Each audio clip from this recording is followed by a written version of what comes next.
joined by Chef Gary MacLean and Chef Teddy Lee, who both have restaurants at the St James Quarter. So hi guys, how are you? Hi, good. Hi, good to see you. Nice to see you. Yep. So, for regular listeners to Scran, they'll have heard from Gary before. So I'm going to start with Teddy. You're a first-time guest. So could you just tell us a little bit about your business and how it came to be and the sort of idea behind it? Hi, everyone. So my name is Teddy Lee, and I'm the founder and the head chef of Maki Ramen. Maki Ramen is a Japanese restaurant who specializes in sushi and ramen. And how long have you had restaurants in Scotland for?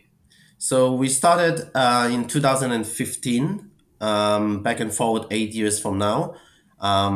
We had about six restaurants in Edinburgh, two in Glasgow, and now there's upcoming in Manchester as well.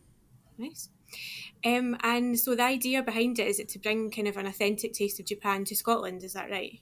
Yes, correct. The aim is to have extra element for Scotland for Scottish people to have. So I know beforehand when I came in, it was only Indian curry and Chinese takeaway. So I want to give like the extra element, which is the Japanese restaurant. Nice. So obviously you work, you both work with Scottish seafood. So Gary, just over to you. For anyone that doesn't know, could you tell us a bit about your restaurant and sort of how important it is for you to work with Scottish seafood? Yeah. I have a restaurant called Creel Caught that's in the Bonniewell Marketplace up on the fourth floor at the St James Quarter. And again, been there since we opened.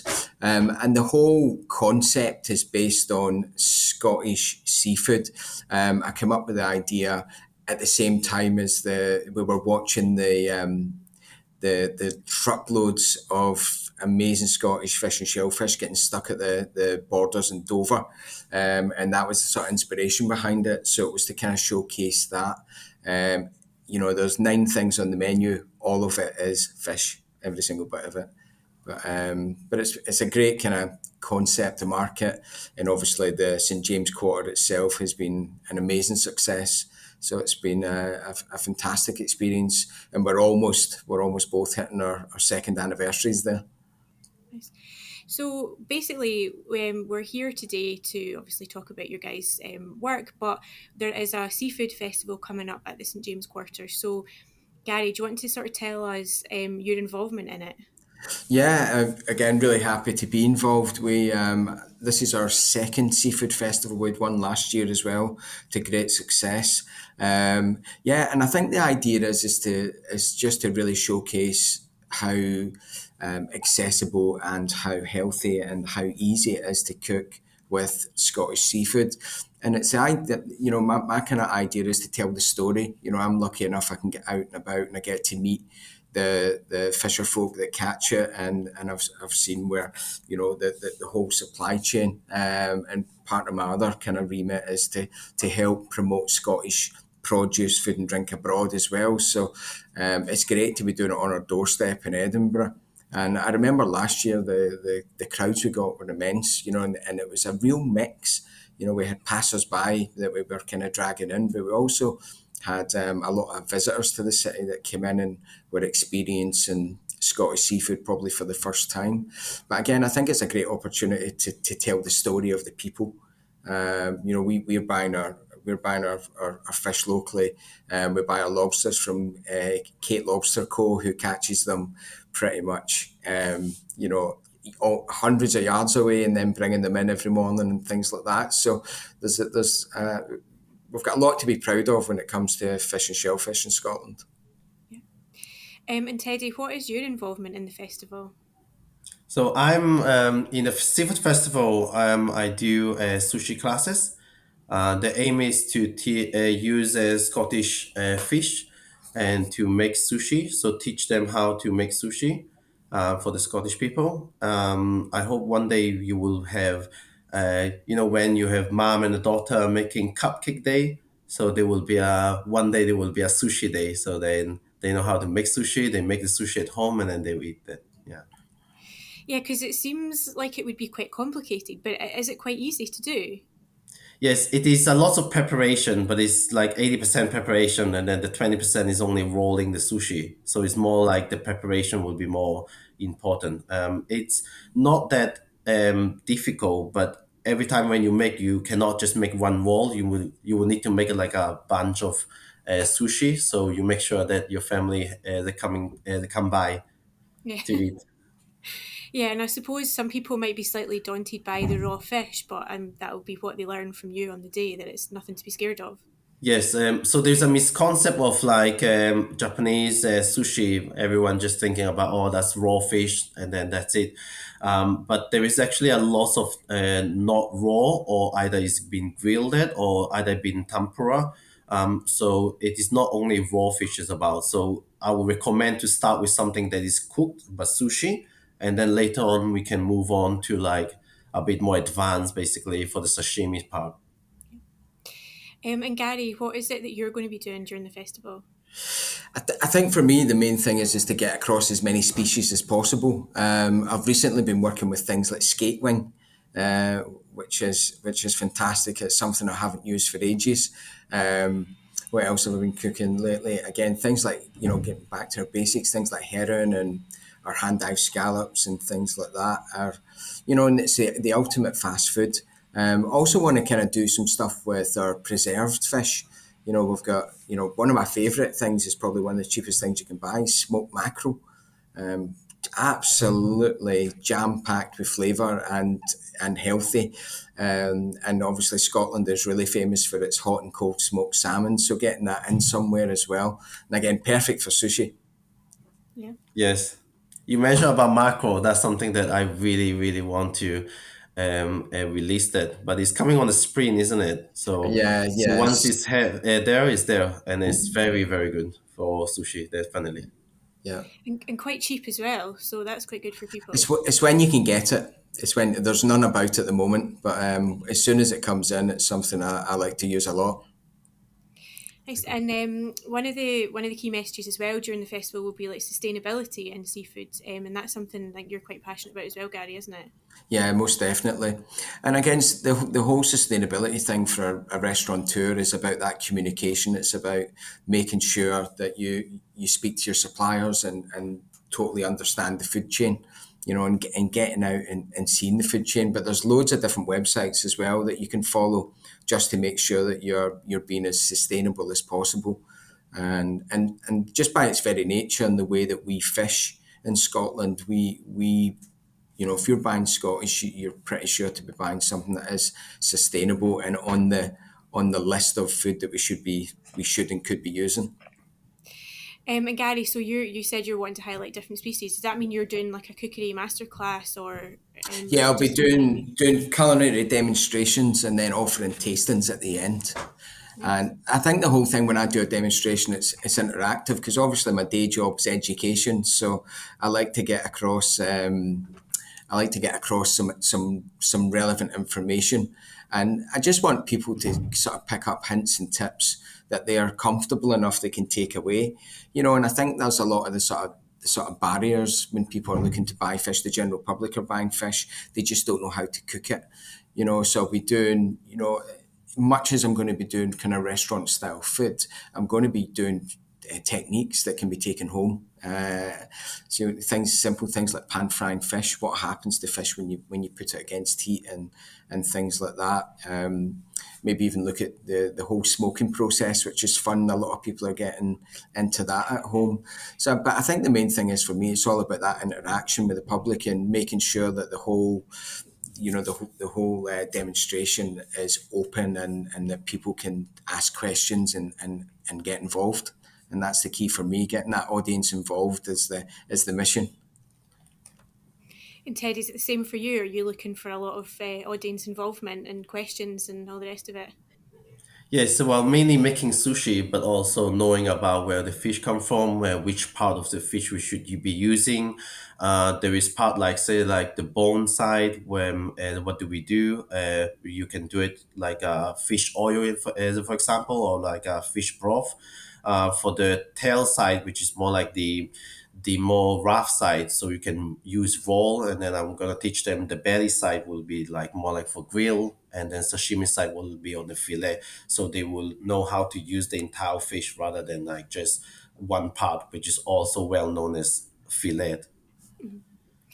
And so you said when you first opened your restaurants, there was like, Indian Chinese takeaway, and there wasn't, the sort of understanding of sushi. Have you found that people are a lot more kind of open to trying it and are very interested, more so now than they were maybe a few years ago? Oh yeah, definitely. Like 15 years ago when I came, there was only one sushi restaurant, and it's actually half because it's combined with Chinese food as well. But then now, 15 years back and forward, we're looking at about 25, 30 as a Japanese restaurant. So the fact number of the number of restaurant we have is showing that actually people are now more recognizable as a as a Japanese restaurant. Nice. Well, certainly one of my favourites anyway. So, Lovely. so Gary, you mentioned that people are kind of getting into smoking. So, Yeah. could you tell us a bit more about that? Yeah, I mean, what's happening is we've got things like Netflix and Amazon and stuff like that, Amazon TV, and we've got all these amazing kind of American shows on food, and the Americans are experts at smoking and slow cooking and things like that. So there's a consumer demand where people are going, right, how do we do it? How do we get there? I did a demonstration in Alaska last year at Highland Games in Alaska, and I demonstrated Brandon roast, smoked salmon, hot smoked salmon, which Scotland is famous for. But I do it very, very simply. I do it on a tray with some whiskey barrel chips. I smoke them, I cover it, and I let the heat from the fire and the smoke cook and flavour the fish, which works perfect. And I remember going around the supermarket in Alaska to pick up all my ingredients, and they had two aisles of smoking chips and smokers in Alaska. So basically, I was trying to teach people who smoke every single day how to smoke. So I had to sort of think on my feet and how am I going to make this different? So they love all things whiskey. So I smoked it with some whiskey in the chips. So you have to soak the chips normally in water before you smoke. And I soaked them in whiskey just to add that point of difference. And they absolutely loved it because it had never crossed their mind to be adding, a bit of alcohol to the chip, which was good. But again, I think it's shown people how easy it can be just with what you've got lying around the house. All you need is some wood chips, and you can buy them online for a couple of pounds. And you need a tray and a little rack. Something the little rack out your oven would work. And you've got the most perfect smoked fish. So you cure it. So you do a kind of 50% sugar and salt dry mixture, and you cure the salmon. I normally do it for about 24 hours. And what that does is it kind of draws out the moisture of the fish and also makes it firmer. And adds a little bit of flavour as well. I quite like that little bit of sweet and saltiness that you get from the fish. And then you wash it off, pat it dry, and then you kind of slow smoke it. And it's amazing the flavour that you get from it. But again, the important thing is smoking about half your chips and then mix them with the dry. But it is something that's really easy, and more restaurants are doing it as well. They're buying these American smokers and slow cooking all sorts of stuff, brisket and beef and pork shoulders and obviously fish. It's a great thing to get into. I'm a bit of a hacker at it. It's a hobby for me. I do it occasionally in the restaurant, but after seeing the Alaskans doing it, I'm definitely an amateur compared to them. And it's probably a daft question, but you need to do this outside, right? You're going to need to have a garden. Uh, I, I do mine. I do mine in the driveway. Right. You you can do it at home. I mean, to be honest, you probably need to do it at home because you need a little flame, so you need a little heat underneath. I've got one of those little portable, the portable gas stoves, the little camp ones that you get for a tenner at Argos. I've got one of them, and I set it up in the driveway with my tray, and it means the house doesn't stink. That's the key. But some people like it. My wife doesn't, so I'm in the driveway. Yeah, I could just see me attempting this in my flat and all the smoke alarms going off. So Well, this is the other problem. Yeah, yeah. So you can borrow my driveway if you ever want thanks to very try it. much. Yeah, I And could use go my up on the driveway. roof, but I'm sure I would start. People's washing might get in the way. So yeah, I might need to Yeah, come round to probably have yours. the fire brigade coming to speak. There's actually not a lot of smoke, if truth be told, because you're trying to contain the smoke, but there is a lot of smell, and Mm, I like the smell, but it does get into everything. But if you can get a little burner, or even if you've got a blowtorch, what you can do is you can do the smoking. You can get the smoke going with the blowtorch, get the flavour in there, and then once it's sort of calmed down, you can take your tray and pop it in the oven for 15 minutes, and it just ensures that you're getting that fish to the right degree. nice. Well, But it thank is you so much. it's fun. Get online, order some chips, and give it a go. You can even buy a smoker. You can buy there's a thing called a Cameron smoker, and again it's a domestic smoker, and it's a tray with a rack inside, and then it's got a tight fitting sliding lid. And you'll see them on MasterChef and Great British Menu and stuff like that. But again, getting one of them, and it's probably about £30 or £40. But I would give it a go in a little tray, and then if you like it, you can upgrade your little tray to a purpose-built smoker. And again, it will help contain some of the smells and some of the smoke, I would think. Yeah, nice. I need to try that. So yeah, Teddy. So do you want to tell us a little bit about your sort of background and training? In training. So I started my business and knowing a little bit of sushi up until I saw a Netflix documentary video about it's called Jiro, the Dream of Sushi. So it's like basically then I understand that in Japan they're doing sushi slightly different than here.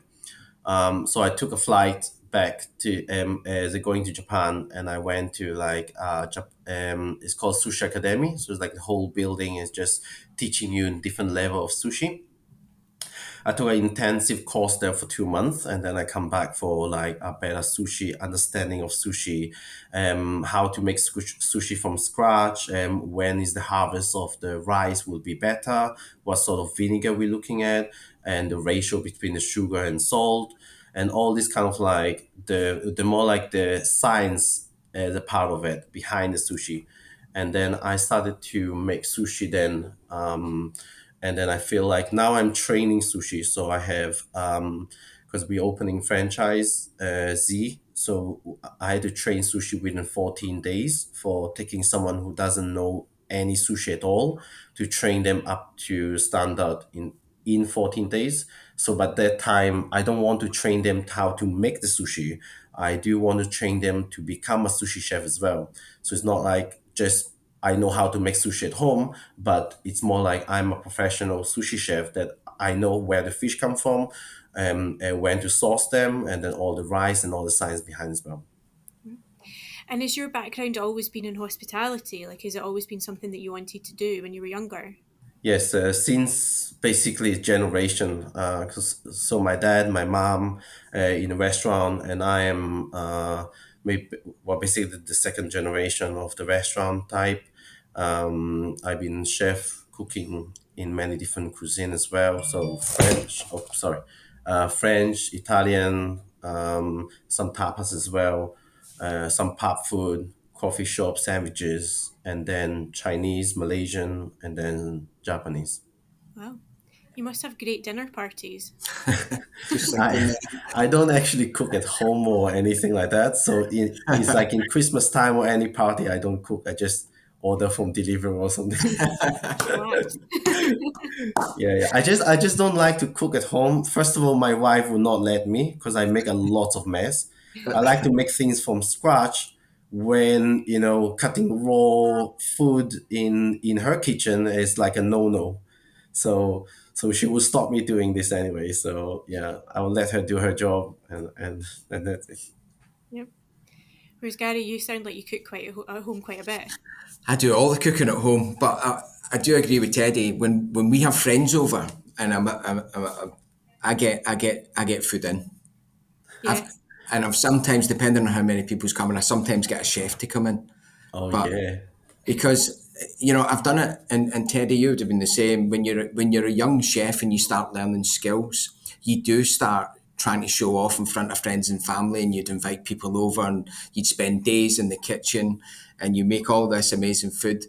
And by the time you stop and you've fed everyone, they've all gone, and you're left with this big party that you've put so much effort into, and you don't actually experience the party. So I think it's vital that if you're having friends over or family over, that you're there as part of that experience. So listen, just order it in. Yeah, I agree. Get it ordered in. It's all about the people. I think it's 100% about the people. So make sure you're with them. Yeah, that's a good point. Although, to be fair, if I was going round to a chef's house for dinner, I'd probably be a bit like, how come you're not cooking? I sometimes do things like cook your own. So I do. So if I've got friends round, I'll do like a cook your own pizza night. So I'll make all the doughs and I'll line up all the ingredients and I'll stick on the ovens, and I'll let people build their own pizza, and then I'll cook their pizza for them, because there's a wee bit, that's the skillful bit, is getting the dough right and stuff. So they get to build their own pizza, which is, it's a wee bit of fun. It's a kind of halfway house that means I don't do everything.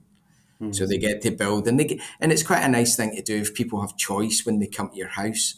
Rather than having a big plate of food, a mound of food in front of them, I always make sure there's food that people can help themselves to. It's just such a nicer experience, and it means they only lift the food that they'll actually eat, which is also good. Saves on food waste and things like that.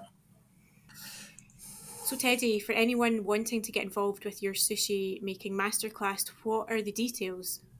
So I'm teaching sushi on the 1st of April. That will be on Saturday. The festival is happening on the 30th of March until the 2nd of April. So I'm doing in the middle. 1st of April, Saturday, will be my sushi class. Nice. And then, Gary, can you just sort of let us know, do you have any plans for the rest of the year? This is obviously a big event, but what else have you got lined up? Oh, it's a crazy year. Next week I'm off to India. I'm away to Delhi to do some teaching. I work with a culinary school. We have a kind of partnership with a culinary school out there, so I'm doing some teaching and a couple of dinners. I've also got a couple of books out this year. So I've got a book out in the US in June, which I'm looking forward to, and then I've got a new follow up to my last book, Scottish Kitchens. I've got a new book coming out in October called Scottish Kitchen Celebrations. And you've heard it here first. No one's ever been told. So there's a lot on that front. So I've just finished the first week of photography this week with the amazing Susie Lowe. So we've done it. We're about halfway through the photography, and the book is looking fantastic. So we're looking to showcase food through our traditional celebrations in Scotland. So it's starting on New Year's Day, when you need your kind of survival food in the morning, right through to Hogmanay, including things like Scottish weddings and festivals, and things like the seafood festival and things like that. That is all encompassed in that, and the usual stuff like Burns and St Andrews and things. So really looking forward to getting that one over the line. Yeah, that sounds great. And Teddy, what about you? What are your plans for the rest of the year? So for Maki Ramen, there are quite a lot of things going on. Next month will be another very big restaurant in Glasgow, about 100 cover. And then the franchisee. That's my kind of like the new chapter or the new challenge. How do I write the entire training manual to be more consistent for all the maki ramen? So let's say like a slice of a fish need to be 16 grams. Slice of a sashimi need to be 20 grams. Also teaching them how to, from scratch, from someone who never worked in a restaurant before or even in the kitchen, how to teach them to become a sushi chef. So that's my new challenge, a new chapter. Makes me very excited. In terms of restaurant as well, we're going to open one in Manchester. I think back June, hopefully July, June, something like that, and then hopefully the one in Leeds as well in September. So there are quite a lot of things for us to do. Yeah. Nice. And whereabouts is your one in Glasgow? The one in Glasgow is in Renfield. Renfield Street. So it's next to the shopping mall, next to the city center, basically. Yeah. Is that the new one or is that one that's already there? This one is, so we have one in Bath Street, which is a really, really busy site. And then we decide to open another one just right in front of it. So it's like 1 minute walk from there. But that's will be a lot much more cover, and there will be like decorated like in St. James Quarter. The decoration with the sakura, with the projector, the sushi bar right in the middle. So once you enter, you will see the sushi chef already. So that's the superstar of the restaurant. Yes, Nice. Well, thank you very much. thank you. Thank Thank you. you. Is that okay?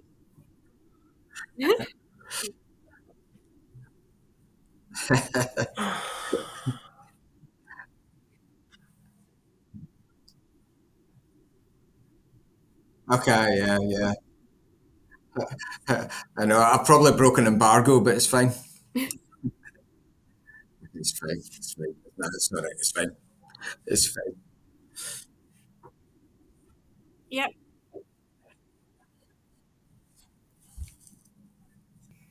Well, thank you very much. The St James Quarter Seafood Festival starts at the end of the month, and there'll be more information online and in the Scotsman. But thank you very much, guys. It sounds like it's going to be a great event Yeah, and lots to look forward to for people. So thank you. brilliant. Thank you very much. Thank Thanks, you. Rosalind. Teddy, nice to meet you. Nice to meet you, Gary. I'm now joined by Jenny Laseen, who is the Hospitality, Food and Beverage Director at the St James Quarter. Hi, Jenny. How are you? Hello, I'm good, thanks. How are you? Yeah, good, thank you. So we're here to talk about the upcoming Seafood Festival. But before we start, could you just sort of tell us a little bit about the St James Quarter, how it's going? I know it's been a great addition to Edinburgh's shopping and food and drink scene. So just for anyone who, unlikely, hasn't visited, just sort of, can you give us a little brief overview of how it is now? Yeah, absolutely. I mean, we opened back in June 2021, so we are well into our second year now. Lots of different things have happened over that course of time, new things being brought in, different brands. So we are lucky enough to have Scotland's very first Pull and Bears, Stradivarius, Bershka, and other stories. Edinburgh's first Lego. We've got some great additions to the food and beverage scene. We've just had recently opened Duck and Waffle. So they've brought that up from London. If you haven't been, it's absolutely fabulous inside. It's an amazing experience. We've got the wonderful Kapow, which have been brought over from Glasgow. We've got lots of leisure pursuits and just about to open just after Seafood Festival actually, we have Rooms Apart Hotel. So for the first time you'll actually have the ability to sleep over with us, which is really exciting. Yeah, it definitely feels like sort of the future of hospitality and shopping. Like I know that, in Glasgow, the Buchanan Galleries are sort of looking to do something, demolish and do something similar. So it's a really nice space and a lot of really good shops and food and drink. But that leads me on to the Seafood Festival. So how did all that come about? Because this is the second or third year, is it? Yeah, this is our second year. So we did it at the end of 2021, not long after opening. So we've developed it considerably since then with changes in with COVID and pandemics and such like. So it's really exciting what we're managing to bring to the quarter and the city. We're really excited to showcase some of the brands that we have internally and some of the special dishes that they have cooking up for us. But we've also got lots of exciting external brands coming in all over the city and across Scotland to come and showcase some of their amazing produce and dishes for everyone to come and discover. Nice. So it's all about seafood. What are the It is. dates and how can people get involved with it? So, I mean, there's various different things that people can do, but most importantly, the dates got to come on the right dates. So we're running that from Friday, the 31st of March until Sunday, the 2nd of April. So a nice wee kickstart to the Easter school holidays here in Edinburgh. And yeah, I mean, you can turn up on the day, you can book tickets in advance, you can just come and taste and see and smell. So there's lots of different things. If you check out our website, then you will have a full program of all the activities happening, where they're happening, when they're happening, so you can choose to when to come for the full day, whatever you wish, we're open. So you have a street food market, which obviously people can show up to. But we've spoken to Gary and Teddy, and they're doing some kind of cookery masterclasses and sushi making. So, how do people sign up to that? Is it paid for? How do you kind of go about getting involved? So first of all, the market, we're really excited about the market. This is sort of one of the biggest extensions that we're doing on the Seafood Festival that we did previously. So as part of this, there is lots of different things happening. You can come and just have a wee glass of fizz or a little sangria. You can come and you can taste some of the amazing fishy street food that we've got. You can sample things from fish and chips to poke to paella, fish tacos. You can then be inspired by our seafood stage and come back to the market and buy the fresh fish and take that home and cook it for your supper that evening. We've also got the wonderful Harris Gin coming down, so you have a bit of a rare opportunity to meet the team there, to sample the product and to buy it. So that's another great addition that we have at the market. At the seafood stage, we have... I probably don't have long enough to tell you. There's so much activity going on. We've got Gary MacLean coming. He is going to be doing some food demonstrations, a bit of Q&A.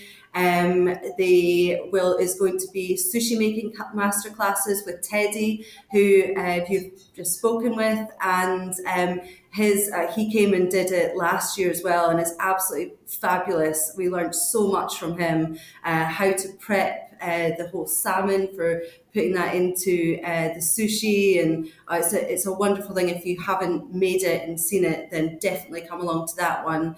And yeah, I mean, we've got lots of different guest speakers, activities all happening on that stage. So definitely check out the program on the website, see what tickles your fancy, and come along. Nice.